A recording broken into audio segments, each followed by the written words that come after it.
Okay, we're looking at question 21. Jim recorded the following description in his session notes.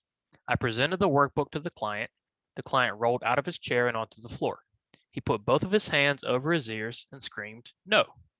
What is Jim describing? So this standard session note, okay, describing an incident of behavior using descriptive language and objective language and what Jim observed. But what is he actually describing?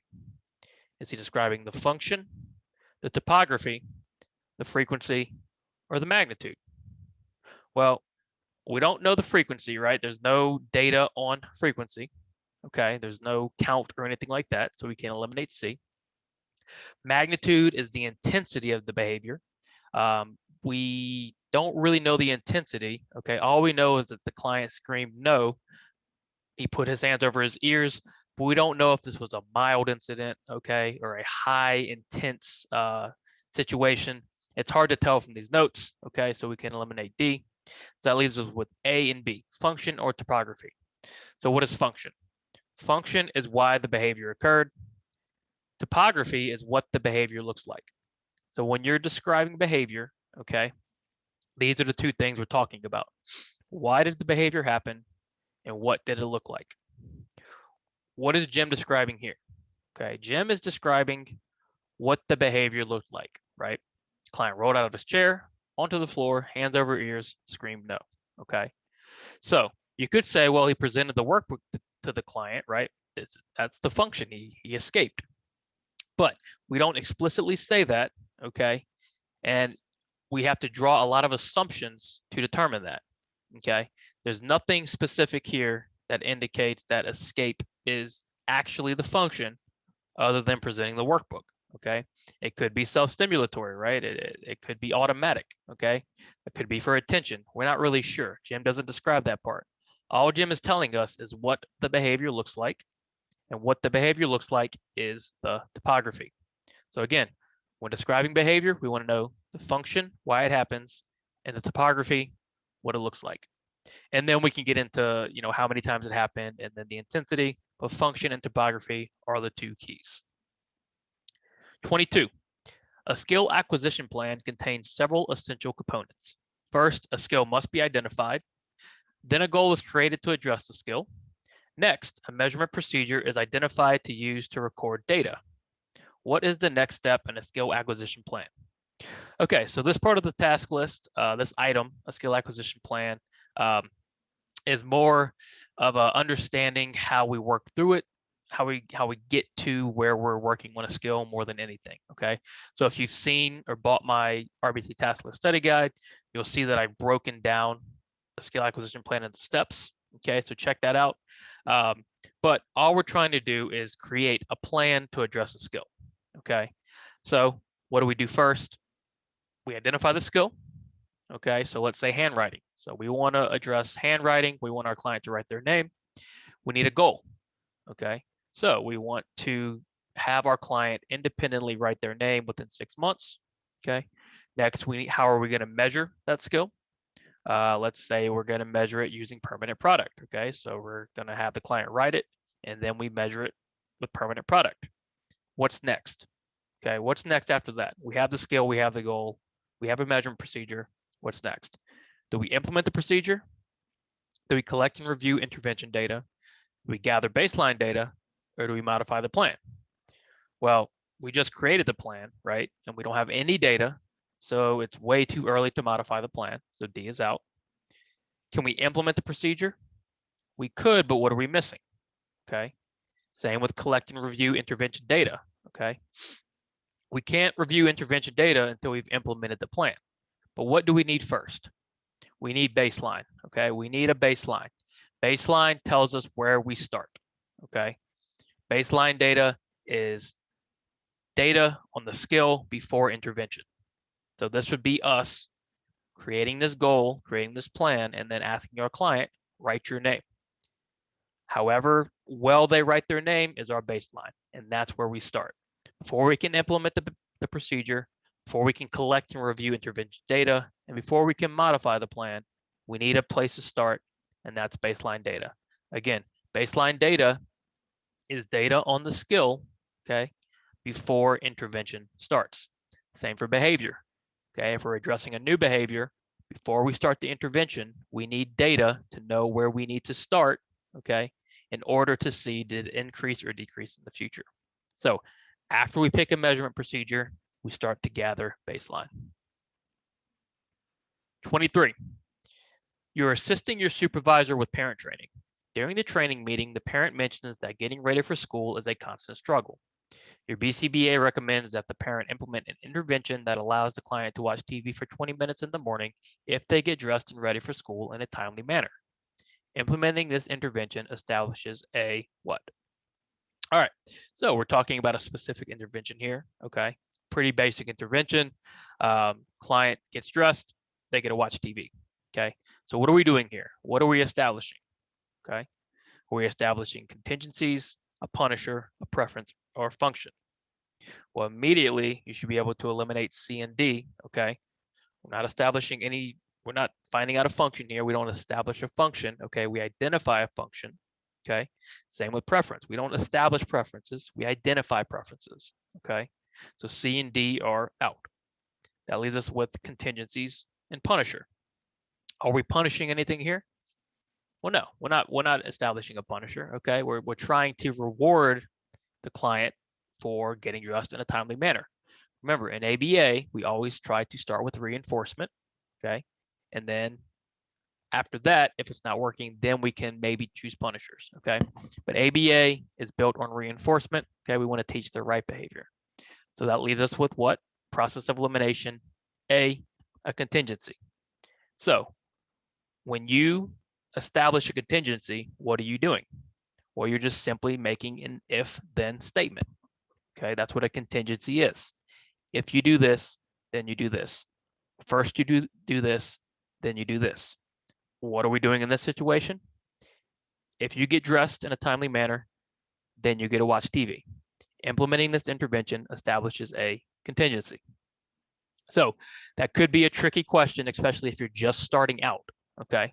So there's a couple different ways to answer questions on the RBT exam. Easy questions, which there are a few on this video, you should be able to answer immediately, almost before you're even done reading the question, okay? Those are the ones you do quickly.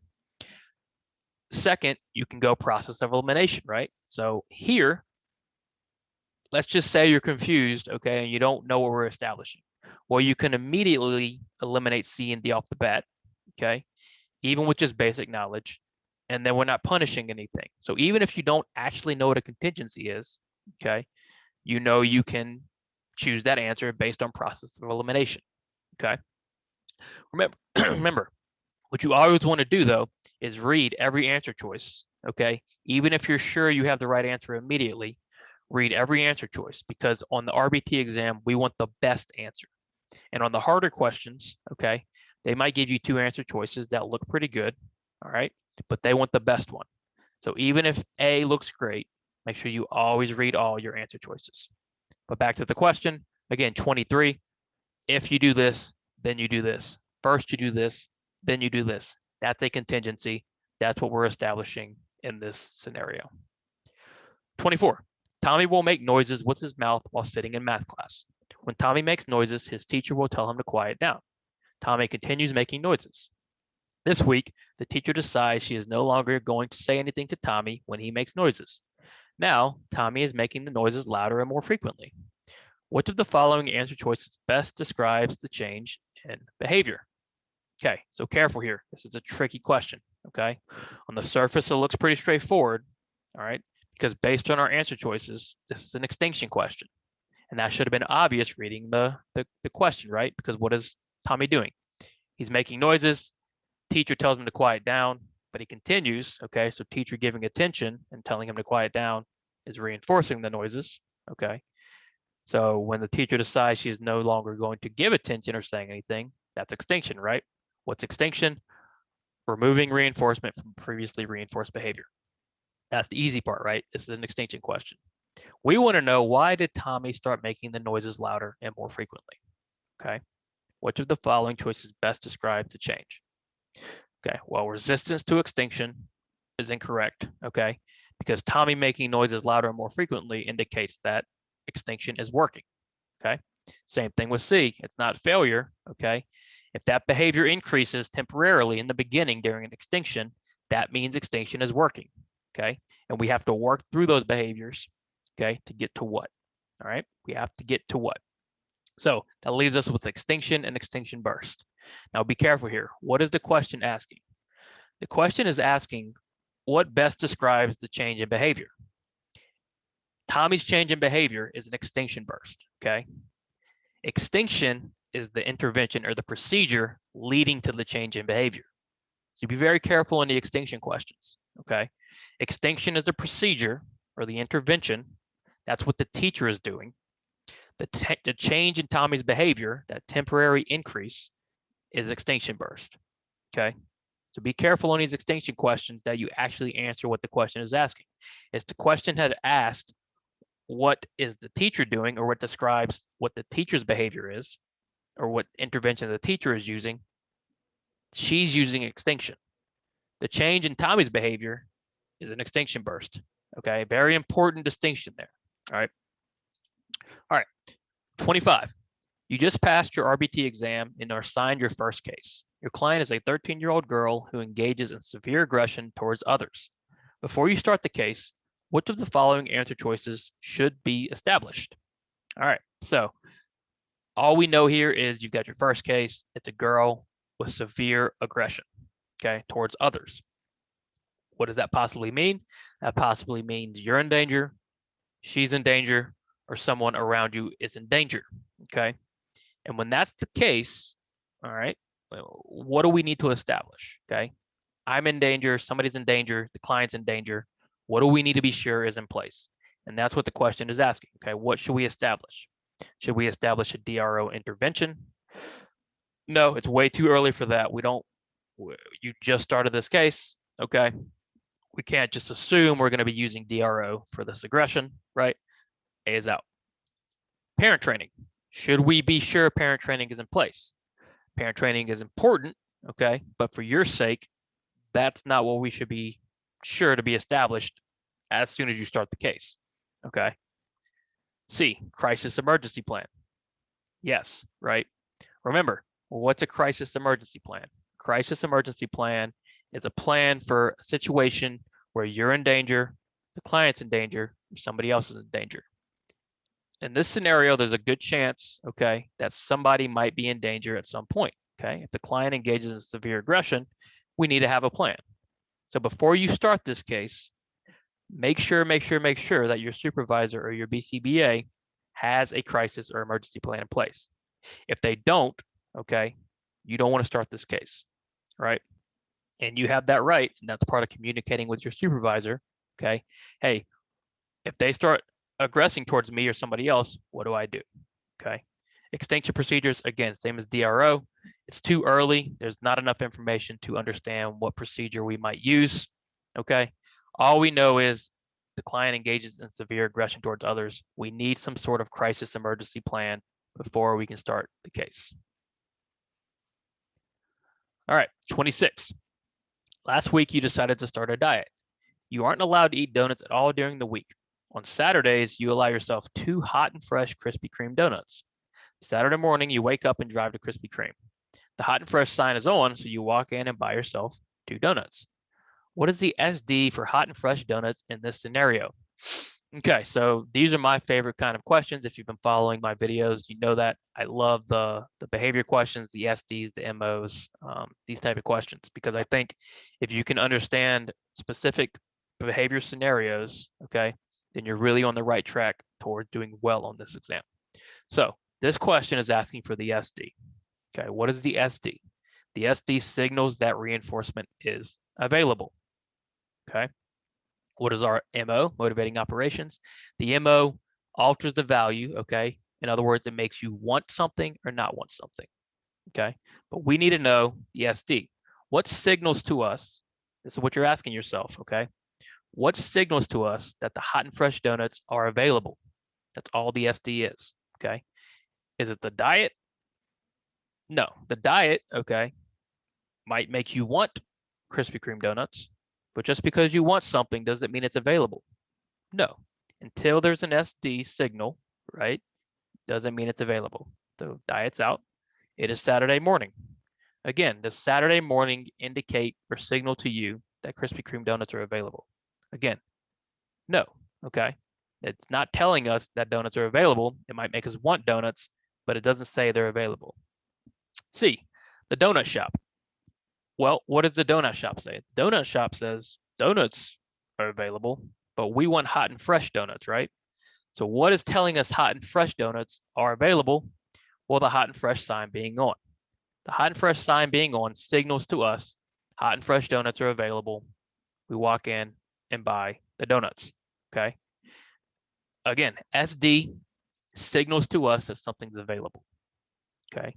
MOs, motivating operations, make us want something, make us not want something, okay? Important distinction there. So whenever they're asking you for the SD, okay, ask yourself what signaled to you that something was available, okay? If they're asking for the MO, ask yourself what maybe want that thing or not want that thing, okay? If you understand that question, fantastic, right? You're well on your way. If you don't, okay, review it a few times, go back, review the study guide with the MOs and the SDs, okay? Make sure you understand those two things. You want to understand your basics, the MOs, SDs, reinforcement, and punishments, okay? That's how you get good at the exam. Understand the basics, right? And then get on to the harder stuff. 27, understanding the function of a behavior is the first step to properly treating the behavior. Why is it crucial to understand the function of each behavior? Okay, so up to this point, we've had a few tricky questions, right? But on the exam, the RBT exam, there are going to be quite a few easy questions, okay? There are people who finish this exam very quickly, okay, because they get the easy questions right quickly, okay? That's the key. When you get an easy question, you want to be able to answer that easy question very fast, okay? It gives you more time on the more difficult questions. If you're prepared, 27 is a super easy question, okay? And same as 28, which we'll get to. So 27, why is it crucial to understand the function of each behavior? Well, A, function tells us what measurement system to use when tracking behavior. No, that's ridiculous, right? Function doesn't tell us what measurement system to use, okay? A is out. B, function tells us why the behavior is occurring. Yep, B is right, okay? That's how you should answer this question, okay? A is out, B is exactly what I'm looking for. Function tells us why the behavior is occurring. Always read all your answer choices. This is a great example of a time where you know B is right, but you still want to read all the choices just to be sure it's the best answer. C, function tells us how often we should reinforce or punish. Nope, that's out. D, function tells us what behavior looks like. Nope. What word tells us what behavior looks like? Topography. Okay, function tells us why the behavior is occurring, and it's crucial we understand the function of each behavior because we want to know why is that behavior happening. So again, 27, very easy question. I mean, a 10-15 second question, okay, 20 seconds at most. 28, fill in the blanks. Negative reinforcement involves blank, a stimulus, which blank behavior. Positive punishment involves blank, a stimulus, which blank behavior. Again, very easy question, okay? You should be able to answer this question without even looking at the answer choices, okay? Negative reinforcement involves adding, removing. Well, negative is what? Negative is removing. So negative reinforcement involves removing a stimulus, which increases or decreases. Reinforcement increases. So negative reinforcement involves removing a stimulus, which increases behavior. Positive punishment involves adding or removing. Positive is adding. Positive punishment involves adding a stimulus, which increasing or decreasing. Punishment is decreasing. Positive punishment involves adding a stimulus, which decreases behavior. Boom. So now we just need to find that answer, right? So we need to find negative reinforcement involves removing, which reinforces or which increases, and then positive adding, which decreases. So we look for our answer choice. C or A is adding. No, we know that's wrong. Okay. B, we have decreases. Nope. C, we have decreases. Nope. D is what we're looking for. Negative reinforcement involves removing a stimulus, which increases behavior. Positive punishment involves adding a stimulus, which decreases behavior. Again, super easy question. 27, 28, very easy questions. Okay. Hopefully you got those quickly. If you didn't, Go back to the study guide, go back to the videos, okay? Review a little more, right? Come back, okay? These two questions are layups. You should get these right on the exam. Getting the easy ones right, okay, is how you start to pass the exam, okay? You should get all the easy ones correct and quickly. 29, you're observing your client in a social setting on the weekends. Your BCBA asks you to record duration data for the time spent talking to peers. For the first hour, you've recorded the following data: 5 minutes, 10 minutes, 8 minutes, 12 minutes. What percentage of the first hour did your client spend talking to peers? Okay, here we have a math question. As I always tell you, don't panic. You have calculators available to you. You have pen and paper available to you, okay? On the exam, they might ask you basic math like this. They might ask you averages, okay? They might ask you percentages, okay? All you need to know is those basic ways to do these problems, okay? So we want to find the percentage of the first hour, okay? So first off, how long did our client spend talking to a peer? Well, we have 5 minutes, we have 10 minutes, we have 8 minutes, we have 12 minutes. So we know our client spent 35 minutes in the first hour talking to a peer, okay? So we need a percentage. How are we going to find that percentage, okay? Well, 60 minutes in an hour, right? So we need to divide total time talking to a peer, which is 35, divide that by 60 minutes in an hour, and what do you get? You get 50, 54, 58, or 41. You get 58. Easy question, okay? Simply plugging in numbers, right? Average questions, right? When they ask you for the average of the data, or the percentage questions, are easy questions if you understand the basic math to it, okay? And again, don't panic about the math because they're going to give you calculators. You have pen and paper, okay? So that's not a problem. You just need to know how to get there, okay? So again, to get a percentage, right? Add up our total, okay, and divide it by, or add up our total amount of data and divide it by that total time, okay, in this scenario. So 5 plus 10 plus 8 plus 12, divide that by 60, we get 58%. 30, our clients are protected by privacy laws and ethical codes. In order to remain within the ethical standards laid out by the BACB, who should you talk to about specific details of your cases? Okay, so this question, ethics question, right? Talking about privacy. Our clients are protected under HIPAA. They're protected under BACB privacy and ethical standards, okay? They're protected by your clinic or your workplace privacy, okay? Privacy is very important to our clients. Not every family who has a client in our system wants people to know that, okay? Some people are private about these things, okay? So we need to be careful who we're talking to about these things. This question is asking, who should you share specific details of your cases with? A, RBTs and BCBAs involved with the case. Sure, why not, right? Your team members should definitely know the details of the case. So if you're taking the exam, A looks like the best answer off the bat. What should you do? Read your answer choices, okay? B, only RBTs involved with the case. Yeah, good start. And outside BCBA is not involved with the case. No, and here's where the privacy comes in. If someone's not involved with your case, okay, if they're not on the case, if it's not a stakeholder, okay, a parent or somebody on your team, you should not be discussing details of your case with them. It's a violation of privacy. It's unethical, okay? C, RBTs that you work with that aren't on the case, but know the client, right? We can eliminate this, okay? They're not on the case. You shouldn't be discussing the case with them. And then D, only BCBAs involved with the case. Sure, right? But what about RBTs? Okay. This is what makes A the better answer, because you RBTs and BCBAs involved with the case, opposed to only BCBAs involved with the case. Okay. You want to share information with your entire team, okay, not just the BCBAs. So, good example here of D is an okay answer. A is the best answer. We're looking for the best answer on the RBT exam. Okay, some tricky questions today. All right, so I hope you did okay. Any questions, please let me know. Okay, if that was a little tough, go back, look at the study guide. Okay, review some of your terms, review the flashcards, come back, try again. Okay, Remember, it's not about rushing to get this test done, right? You want to be prepared, okay, as much as possible before you take it, okay? Because passing on the first time, right, is something you should strive for, okay? So don't worry if you've missed a few, not a big deal. Go back, review, come back, okay? As always, like and subscribe, please. It helps me out. I can keep putting out videos. Study materials, again, rbtexamreview.com, or one of these links are our shop, which I'll put in the comments and description below.